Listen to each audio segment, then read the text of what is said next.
পুলিশকে লক্ষ্য করে জঙ্গিদের গুলি, গ্রেপ্তার কুখ্যাত জঙ্গি Anida Reang. Tripura united national front তথা TUNF নামে একটি নতুন জঙ্গি গোষ্ঠী উত্তর ত্রিপুরা জেলার সীমান্তে সক্রিয় হয়ে উঠেছে। জঙ্গিরা ঠিকাদারি কাজে যুক্ত কর্মীদের অপহরণ এবং ব্যাপকভাবে চাঁদাবাজির জন্য চাঁদার রসিদ বিলি করছে।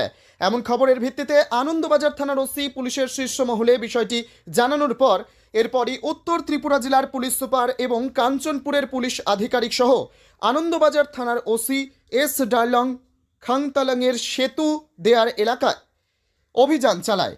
সেখানে একটি জুম ঘরে অবস্থান করছিল জঙ্গি গোষ্ঠী। পুলিশ সেখানে অভিযান চালানোর পরই জঙ্গিরা পুলিশকে লক্ষ্য করে 6 রাউন্ড গুলি ছোড়ে।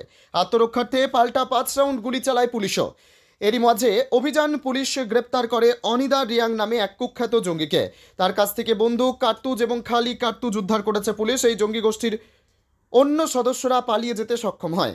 অভিযুক্ত কুখ্যাত জঙ্গি পুলিশকে হত্যার চেষ্টা করে।